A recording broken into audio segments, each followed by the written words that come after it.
پشکنینی حساسیه کن بو او کسانی که حساسیانه لخول یا لکاروه یا لدار یا لبون یا لدوکل انجا اما دانی که لبردسمانه یا تستی بو اوکین دوای ئەوە کە دامان نیشان نەخۆشەکە چارەگێ بۆ نیو سەعات ئەو جێگایە شوێن فەحسەکە سوورە بێتەوە و تۆزێکیش ینی ئەپەنەمێ شوێنەکەی ئەوە دەرەکەوێت کە ئەم کەسە بەو مادەیە حەساسیە هەیە. دوای ئەوە لقاحەکانیشمان هەیە طبعاً ئەگەر بێت و دەرچێ ئێمە تەلقیحی ئەو کەسە ئەکەین ئەگەر خۆی ڕازی بێ. تەلقیحەکەشمان هەفتەی جورعەیەکە جورعەکان هەر هەفتەیەک و زیادەکە تەرکیزەکەی بڵێن لە پێشە کەمە دوای بەرەبەرە زیادە بێت تا 2 مانگ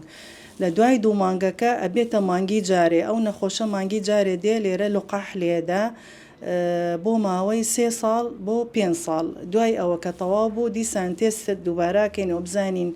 ئەو حساسیە ماوە لە گیانی یان نەماوە بەس ئەبێ ئەو شخصە کە دێ بۆ ئێرە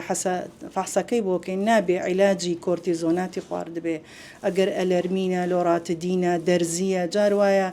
دیپیۆمەدرۆل لێ ئەدەن دەرزی بۆ مانگێ ئەو فەحسە ئیش ناکە ئەگەر بۆی بکەین دوای مانگەکە ئەنجا بێت تێستی بۆ بکەین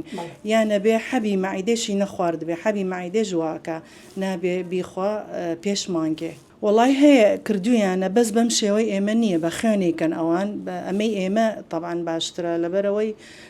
ئەمە لەسەر پێستەکە ئەکرێ ئەو بە خوێنەکرێ ینی ئەمە باشترەوەک لەوەی خوێنەکە ئەڵێن بە وەرەقەیەک ئەکرێ بەڵێ مەبەستم $100 ینی 150,000 تقریبا خۆمانەکە لقاحەکەشی بەعزە دکتۆرەی هێنێ بەس وەک ئەمە نییە ئەمە وزارەی سەحە خۆی ئەیکڕێ ینی ئەڵمانی و فەڕەنسیە